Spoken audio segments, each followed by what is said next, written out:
Hello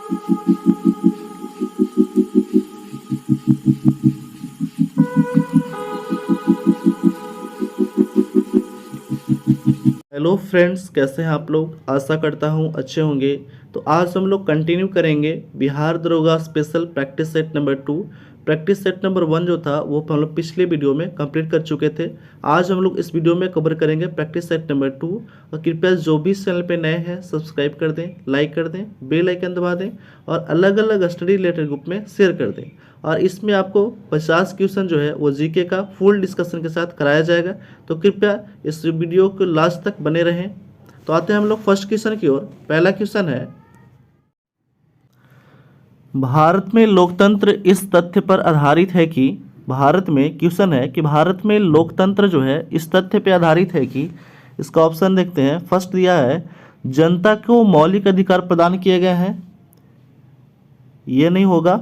second number option हो जाएगा जनता को सरकार को चुनने तथा बदलने का अधिकार प्राप्त है, ये सही है कि जनता को जो है उस सरकार को चुनने तथा बदलने का अधिकार जनता के पास होता है, यानी B is right answer. Next question है, भारत में संसदीय सरकार की निम्नलिखित विशेषताएं हैं। ठीक है, क्या विशेषता है बताना है। भारत में संसदीय सरकार की निम्नलिखित विशेषताएं हैं। पहला दिया गया कि मंत्रिपरिषद सामूहिक रूप से उच्च सदन के प्रति उत्तरदायी होता है, तो ये नहीं होगा। दूसरा बोल रहा है बगैर सांसद बने कोई व्यक्ति केवल 6 माह तक मंत्री पद रह सकता है, ये सही है, ऑप्शन बी हो जाएगा, सही है। तीसरा बोल रहा है कि मंत्री अपना पद संभालने से पहले लोकसभा अध्यक्ष के समक्ष शपथ लेता है, ये जो है गलत है। भारत में राष्ट्रपति वास्तविक कार्यपालक होता है, ये भी जो है वो गलत हो जाएगा, यानी ऑप्शन हो जाएगा बी, केवल ओनली बी हो जाएगा, यानी कि D number option only B हो जाएगा, डी नंबर ऑप्शन हो जाएगा आपका। नेक्स्ट क्वेश्चन है, मूल अधिकारों में से असंगत या उनकी अल्पीकरण करने वाली विधियों की संविधान में किस अनुच्छेद के अंतर्गत शून्य घोषित किया गया है। मूल अधिकारों से असंगत या उनकी अल्पीकरण करने वाली विधियों को संविधान के किस अनुच्छेद के अंतर्गत शून्य घोषित किया गया है। तो ये शून्य जो है वो घोषित किया गया है अनुच्छेद 13 के तहत, शून्य घोषित कर दिया गया है अनुच्छेद 13 के तहत। अनुच्छेद 13 में कहा गया है कि मूल अधिकार के असंगत और उनका अल्पीकरण के बारे में चर्चा किया गया है, जो क्वेश्चन में पूछा गया था। ऑप्शन बी में बोला गया है अनुच्छेद 19। अनुच्छेद 19 जो है ये हमको बोलने की स्वतंत्रता जो है वो प्रदान करता है, अनुच्छेद 19। अनुच्छेद 37 जो है वो कहता है कि अंतर्विष्ट तत्वों को लागू करता है। ये अनुच्छेद 37 जो राज्य के नीति निर्देशक तत्व में आते हैं, ये जिसका चर्चा 36 से 51 में किया गया है, राज्य के नीति निर्देशक तत्व जो आयरलैंड के संविधान से लिया गया है। ऑप्शन सी कह रहा है अनुच्छेद 21। अनुच्छेद 21 जो है वो संबंधित है किससे, तो यह है प्राण और दैहिक से संबंधित है, प्राण और दैहिक स्वतंत्रता से, ये बहुत इंपॉर्टेंट है। अनुच्छेद 21 प्राण और दैहिक स्वतंत्रता से संबंधित है। नेक्स्ट क्वेश्चन है, भारत के संविधान के अंतर्राष्ट्रीय शांति और सुरक्षा की अभिवृद्धि निम्नलिखित में से कहाँ उल्लेखित है। भारत के संविधान में अंतर्राष्ट्रीय शांति और सुरक्षा की अभिवृद्धि निम्नलिखित में से कहाँ उल्लेखित है। तो ये उल्लेखित है आपका ऑप्शन नंबर हो जाएगा सी, संविधान की राज्य नीति निर्देशक तत्व में जो है, इसी में जो है वो अभिवृद्ध है। तो राज्य का नीति निर्देशक तत्व जो है इसका चर्चा अनुच्छेद 36 से 51 में किया गया है, 36 से 51 में, और ये लिया गया है आयरलैंड के संविधान से लिया गया है। नेक्स्ट क्वेश्चन है, प्रथम पृथ्वी सम्मेलन कहाँ आयोजित किया गया था। ये बहुत इंपॉर्टेंट क्वेश्चन है, स्टार मार्क कर लीजिए। प्रथम पृथ्वी सम्मेलन कहाँ आयोजित किया गया था, तो ये आयोजित किया गया था रियो डी जेनेरियो में आयोजित किया गया था, ब्राज़ील के रियो डी जेनेरियो में इसका आयोजन किया गया था। और ये पहली बार आयोजन किया गया था आपका 14 जून 1992 में इसका आयोजन किया गया था। 14 जून 1992 में इसका आयोजन किया गया था पहली बार। क्योटो प्रोटोकॉल जो है वो संबंधित है आपका जलवायु परिवर्तन से, जलवायु परिवर्तन से ये संबंधित है क्योटो प्रोटोकॉल, ये भी ध्यान रखिएगा। नेक्स्ट क्वेश्चन है, किस महाद्वीप को मानव जाति का जन्म स्थल माना जाता है। ठीक है, किस महाद्वीप को मानव जाति का जन्म स्थल माना जाता है।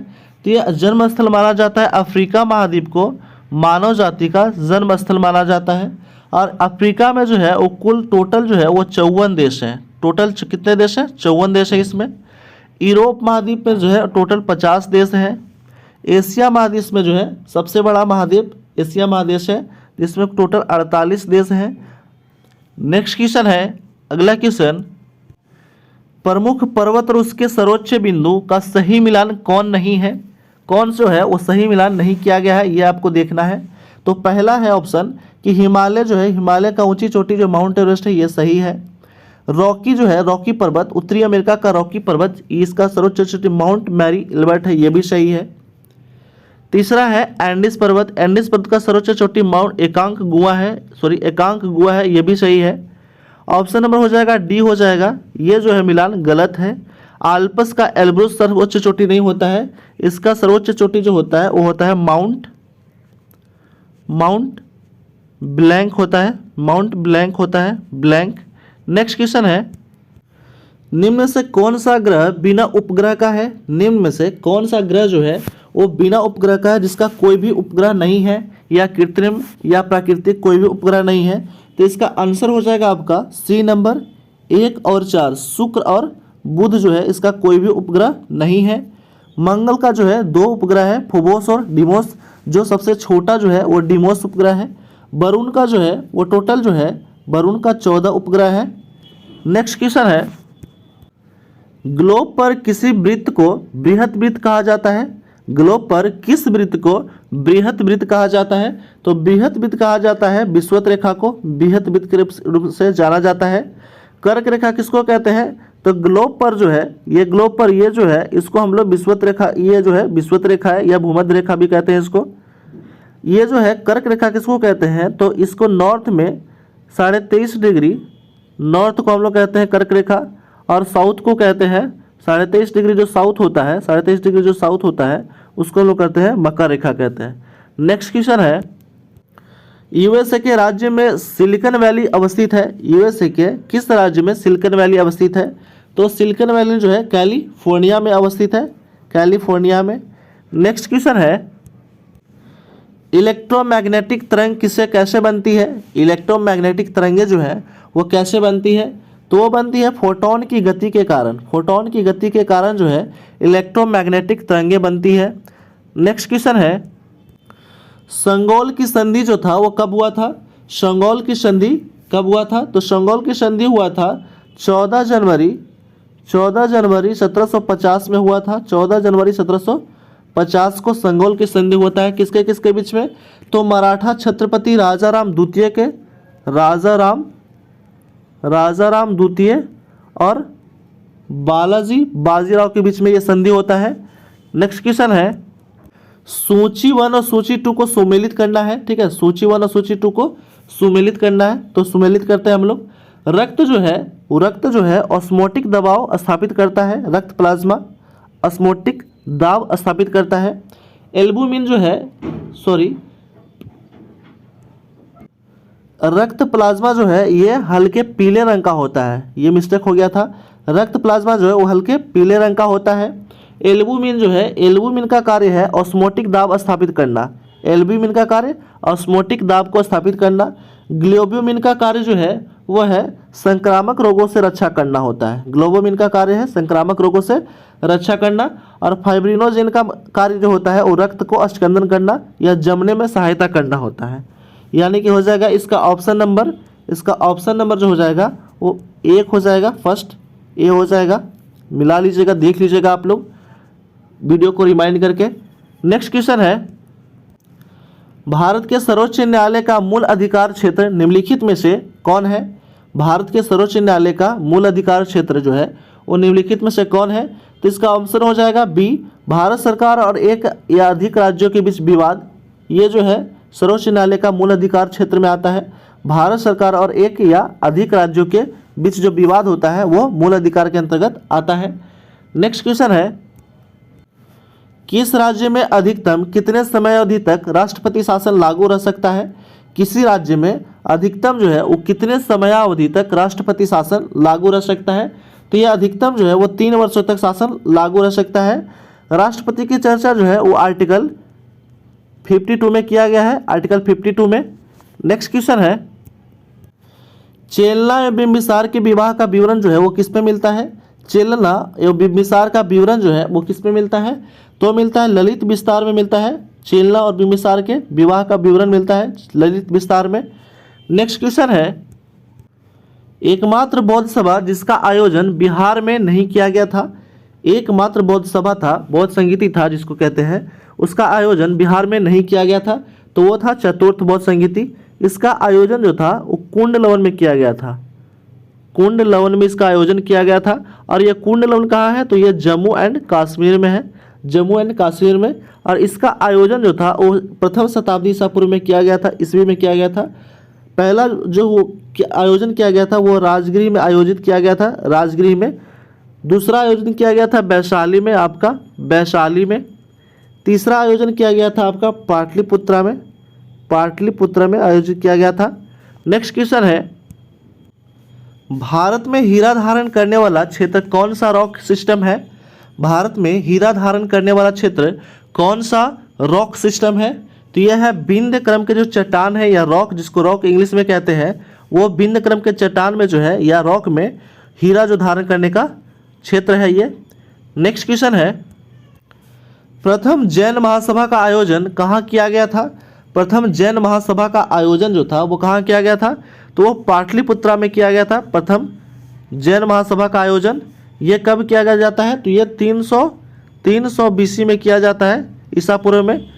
और दूसरा जो है वो आयोजन किया जाता है बल्लभी गुजरात में, जो 512 ईस्वी में किया जाता है। पहला के अध्यक्ष जो है अध्यक्षता करते हैं अस्तुलभद्र और दूसरा के अध्यक्षता करते हैं क्षमाश्रवण। नेक्स्ट क्वेश्चन है, किस वंश के शासकों ने ब्राह्मणों एवं बौद्ध भिक्षुओं को अनुदान देने की प्रथा प्रारंभ की है? किस वंश के शासकों ने ब्राह्मणों एवं बौद्ध भिक्षुओं को अनुदान देने की प्रथा जो है वो प्रारंभ की थी? तो प्रारंभ किए थे सातवाहन वंश के शासकों ने ब्राह्मणों को या भिक्षुओं को जो है वो भूमि अनुदान देने का जो है प्रथा प्रारंभ किए थे। और सातवाहन वंश के शासक ही जो है वो सिंसा के सिक्का जो था चलाए थे, सिंसा के सिक्का चलाए थे। और गुप्त वंश जो है, गुप्त वंश में सर्वाधिक सोने का सिक्का चलाया गया था, सोने का सिक्का सर्वाधिक बोलेगा तो सोने का सिक्का। और अगर कुषाण वंश जो है ये सर्वाधिक शुद्ध सोने का सिक्का चलाए थे, कुषाण जो है सर्वाधिक शुद्ध सोने का सिक्का चलाए थे, शुद्ध सोने का सिक्का। नेक्स्ट क्वेश्चन है, एल्काइन का आणविक सूत्र पूछा गया है आपसे। एल्काइन का आणविक सूत्र क्या होता है? तो एल्काइन का आणविक सूत्र होता है CnH2n-2 होता है एल्काइन का। एल्केन का होता है ये CnH2n+2, एल्केन का ये होता है एल्केन। एल्किन का होता है CnH2n, एल्किन का होता है CnH2n होता है। नेक्स्ट क्वेश्चन है, कोशिका विभाजन के किस अवस्था में क्रोमोसोम स्पष्ट दिखाई देता है? कोशिका विभाजन के किस अवस्था में क्रोमोसोम स्पष्ट जो है वो दिखाई देता है? तो यह दिखाई देता है मध्य अवस्था में। मध्य अवस्था में जब विभाजन होता है क्रोमोसोम स्पष्ट दिखाई देता है कोशिका विभाजन में। नेक्स्ट क्वेश्चन है, गुरुत्वाकर्षण नियतांक G का बीमीय सूत्र क्या होता है? गुरुत्वाकर्षण नियतांक G का बीमीय सूत्र जो है वो क्या होता है? तो होता है M−1 L3 और T−2 होता है। यह बीमीय सूत्र होता है, ये पूछता है कभी कभी क्वेश्चन में, तो आप देख लीजिएगा इसको अच्छे से। नेक्स्ट क्वेश्चन है, पेंटागोनिया मरुस्थल किस महाद्वीप में स्थित है? पेंटागोनिया मरुस्थल जो है वो किस महादेश में अवस्थित है? तो ये अवस्थित है दक्षिणी अमेरिका महादेश में, ये अवस्थित है दक्षिणी अमेरिका महादेश में पेंटागोनिया का मरुस्थल जो है वो अवस्थित है। नेक्स्ट क्वेश्चन है, अगला क्वेश्चन, फॉकलैंड की जलधारा किस प्रकार की जलधारा है? फॉकलैंड की जलधारा किस प्रकार की जलधारा है? तो यह ठंडी जलधारा है, फॉकलैंड की जलधारा ठंडी जलधारा है। नेक्स्ट क्वेश्चन है, डीएनए की श्रृंखला बंदी होती है किससे? तो डीएनए की श्रृंखला जो है वो बंदी होती है हाइड्रोजन बंध से बंदी होती है। डीएनए की श्रृंखला हाइड्रोजन बंध से बंदी होती है। नेक्स्ट क्वेश्चन है, कौन सा पदार्थ पौधों के लिए एक सूक्ष्म पोषक होता है? कौन सा पदार्थ पौधों के लिए एक सूक्ष्म पोषक होता है? तो सूक्ष्म पोषक होता है बोरॉन होता है। बोरॉन का संकेत होता है B, ऑक्सीजन का संकेत होता है O2, कार्बन का संकेत होता है C और नाइट्रोजन का जो संकेत होता है वो होता है N2 होता है। नेक्स्ट क्वेश्चन है, अगला क्वेश्चन, थ्रोम्बिन का कार्य जो है वो काम जो है वो क्या है? थ्रोम्बिन का कार्य जो है वो क्या है, तो ये रक्त जमने में मदद करता है। थ्रोम्बिन, थ्रोम्बिन जो है ये रक्त जमने में मदद करता है। नेक्स्ट क्वेश्चन है, प्रीतिजर पुरस्कार किस क्षेत्र में दिया जाता है? ये बहुत इंपॉर्टेंट है, स्टार मार्क कर लीजिए, पूछता रहता है क्वेश्चन ये एग्जाम में कि प्रीतिजर पुरस्कार जो है वो किस क्षेत्र में दिया जाता है। तो ये दिया जाता है आपका वस्तुकला के क्षेत्र में दिया जाता है। वस्तुकला के क्षेत्र में प्रीतिजर पुरस्कार जो है ये दिया जाता है। और इसका शुरुआत जो है, इसका शुरुआत हुआ था आपका 1979 से इसका शुरुआत हुआ था, शुरू किया गया था। नेक्स्ट क्वेश्चन है, निम्नलिखित में से भारत की सुदूर दक्षिण पहाड़ी कौन सी है? निम्नलिखित में से भारत की सुदूर दक्षिण की पहाड़ी जो है वो कौन सी है? तो यह है कार्डमम की पहाड़ी जो है वो सुदूर दक्षिण की पहाड़ी है, कार्डेमम की पहाड़ी। नेक्स्ट क्वेश्चन है कि संविधान संशोधन अधिनियम द्वारा यह प्रावधान किया गया है कि राष्ट्रपति राष्ट्रीय आपातकाल की उद्घोषणा केवल मंत्रिमंडल की लिखित सिफारिश पर प्राप्त होने पर ही कर सकता है। कि संविधान संशोधन अधिनियम द्वारा यह प्रावधान किया गया है कि राष्ट्रपति राष्ट्रीय आपातकाल की उद्घोषणा केवल मंत्रिमंडल की लिखित सिफारिश प्राप्त होने पर ही कर सकता है। तो ये लागू किया गया था। 44वां संविधान संशोधन कब हुआ था? तो ये 1978 में किया गया था।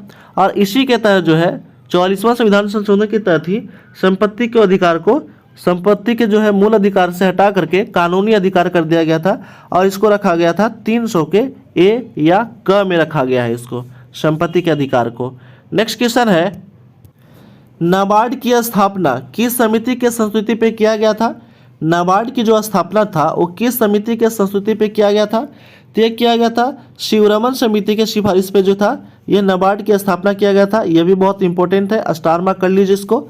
नाबार्ड की स्थापना जो है वो कब होता है? तो ये होता है 12 जुलाई 1982 में इसका स्थापना होता है।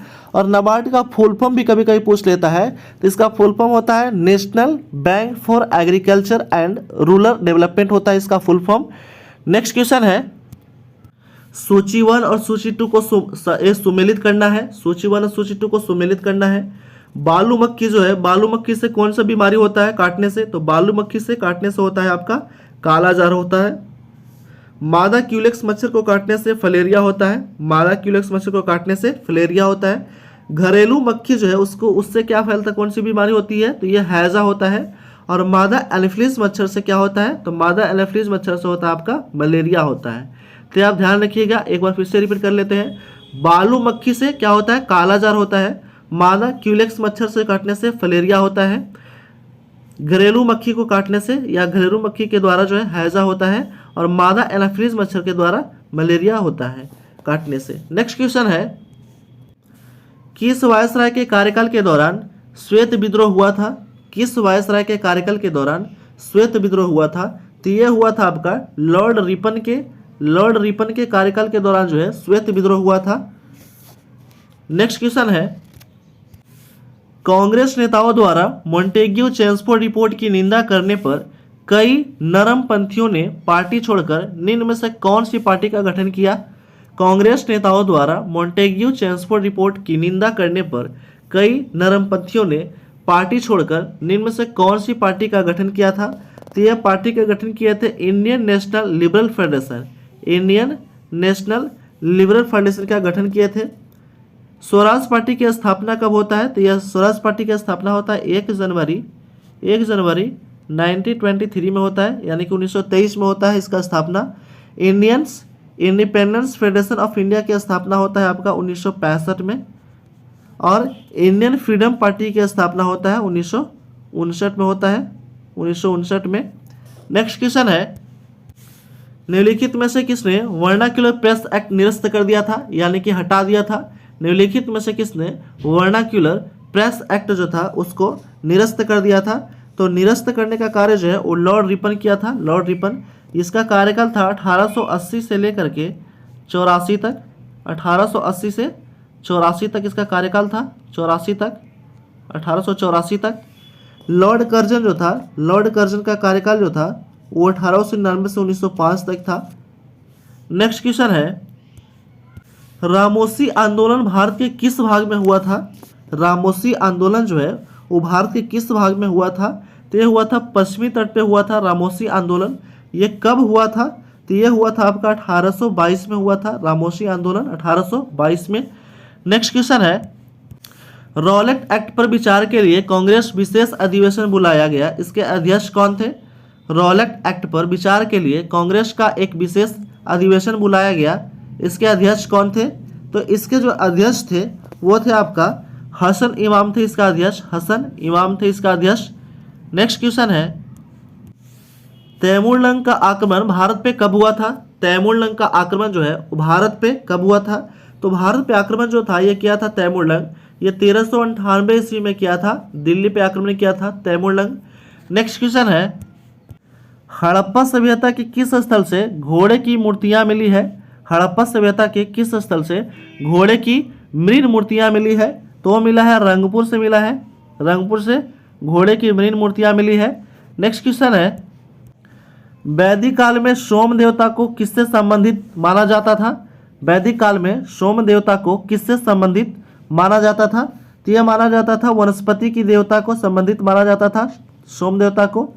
नेक्स्ट क्वेश्चन है, जैन धर्म के तीसरे तीर्थकर जो है वो कौन थे? जैन धर्म के तीसरे तीर्थकर जो थे वो कौन थे? तो ये थे शंभवनाथ, जैन धर्म के तीसरे तीर्थकर थे। और प्रथम पूछेगा, प्रथम अगर पूछेगा तो ये हो जाएंगे ऋषभदेव, ऋषभदेव जो थे वो प्रथम तीर्थकर थे जैन धर्म के।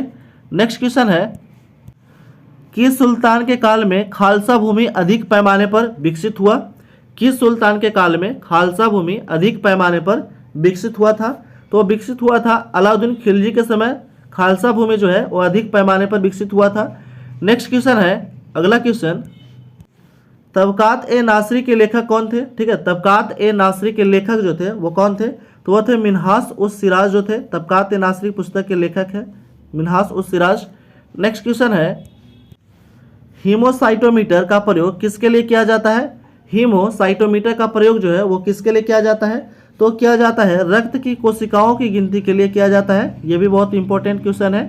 हीमोसाइट जो है इसका प्रयोग हम लोग रक्त कोशिकाओं की गिनती के लिए करते हैं, हीमोसाइटोमीटर का प्रयोग। नेक्स्ट क्वेश्चन है, एक डायनेमो जिसे बिजली उत्पन्न करने के लिए लिया जाता है वास्तव में का क्या कार्य करता है? एक डायनेमो जो है जिसे बिजली उत्पन्न करने के लिए जाना जाता है वास्तव में क्या कार्य करता है वो? तो वास्तव में जो है वो ऊर्जा का कन्वर्टर करता है। ठीक है, वास्तव में मैकेनिकल एनर्जी से इलेक्ट्रिकल एनर्जी में कन्वर्ट करता है, ऊर्जा का कन्वर्टर करता है। नेक्स्ट क्वेश्चन है, यदि 100 वाट के बल्ब को प्रतिदिन 10 घंटे तक जलाया जाए लगातार प्रतिदिन, तो प्रत्येक दिन कितने यूनिट विद्युत ऊर्जा व्यय होगी? तो इसका फार्मूला सिंपल होता है कि जितना वाट बोलेगा उतना वाट लिख लेंगे। 100 वाट बोल रहा है, 100 वाट के बल्ब प्रतिदिन, तो एक दिन, प्रतिदिन मतलब एक दिन, तो एक दिन से गुना कर लेंगे। और कितने घंटा जलाया जा रहा है? 10 घंटा जलाया जा रहा है, 10 घंटा जो है वो जलाया जा रहा है। और 10 घंटा और नीचे में 1000 लिख लेंगे अपने मन से। और इसको क्या कर लेंगे हम लोग, डिवाइड कर लेंगे। तो 10 से 10 कैंसिल, और ये 20 से ये 20 कैंसिल हो गया, तो कितना बचेगा? 1। तो यानी कि 1 यूनिट जो है वो प्रतिदिन यूनिट ऊर्जा जो है वो खपत होगा। यानी कि ऑप्शन हो जाएगा आपका A number is right answer, 1 unit. Next question है, कार्बन डेटिंग का प्रयोग किस उम्र के निर्धारण के लिए, किसकी उम्र के निर्धारण के लिए किया जाता है? कार्बन डेटिंग का प्रयोग किसकी उम्र निर्धारण करने के लिए किया जाता है? तो ये फॉसिल्स, फॉसिल्स इंग्लिश वर्ड है फॉसिल्स, तो इसका मतलब होता है जीवाश्म, जीवाश्म होता है। तो ये कन्फ्यूज़न नहीं करना है, जीवाश्म होता है, फॉसिल्स इंग्लिश वर्ड है, इसका हिंदी होता है जीवाश्म। और इसी के उम्र या इसी का जो है उम्र निर्धारण करने के लिए हम लोग प्रयोग करते हैं कार्बन डेटिंग का। चट्टानों के लिए प्रयोग करते हैं हम लोग यूरेनियम डेटिंग का प्रयोग करते हैं। और पृथ्वी को भी आयु ज्ञात करने के लिए हम लोग यूरेनियम डेटिंग का ही प्रयोग करते हैं। और वृक्षों की आयु ज्ञात करने के लिए वलयों की संख्या गिनकर हम लोग वृक्षों की आयु ज्ञात करते हैं। नेक्स्ट क्वेश्चन है, क्रय शक्ति क्षमता के आधार पर निम्न में से किस देश की अर्थव्यवस्था विश्व में पहला स्थान है? क्रय शक्ति क्षमता के आधार पर निम्न में से किस देश की अर्थव्यवस्था का विश्व में पहला स्थान है? तो विश्व में पहला स्थान पे है चाइना, चाइना जो है विश्व में प्रथम स्थान पे है क्रय शक्ति के आधार पे। नेक्स्ट क्वेश्चन है, और इस वीडियो का ये लास्ट क्वेश्चन है, ये किस पंचवर्षीय योजना में मानव संसाधन के विकास को सर्वोच्च प्राथमिकता दी गई है? किस पंचवर्षीय योजना में मानव संसाधन के विकास को सर्वोच्च प्राथमिकता दी गई है? तो यह दिया गया 8वीं पंचवर्षीय योजना में मानव को जो है सर्वोच्च प्राथमिकता दिया गया है, मानव संसाधन का सर्वोच्च प्राथमिकता दिया गया है। और ये जो था इसका कार्य कब से कब तक था? तो 1992 से लेकर के 1992 से 1997 तक था, 97 तक था। 10वीं जो था उसका कार्यकाल 2002 से लेकर के 2007 तक था। 9वीं पंचवर्षीय योजना का कार्यकाल था 1997 से लेकर के 2002 तक था। और 11वीं का जो था वो 2002 से 12 तक था, 2007 से 12 तक था। तो इस तरह जो है हम लोग 50 क्वेश्चन जो है इस वीडियो में हम लोग कवर कर चुके हैं और प्रत्येक क्वेश्चन को हम लोग डिटेल बाई भी देख चुके हैं। तो कृपया जो भी चैनल पे नए हैं सब्सक्राइब कर दें, लाइक कर दें, बेल आइकन दबा दें और अलग अलग स्टडी रिलेटेड ग्रुप में शेयर कर दें। Thanks for watching.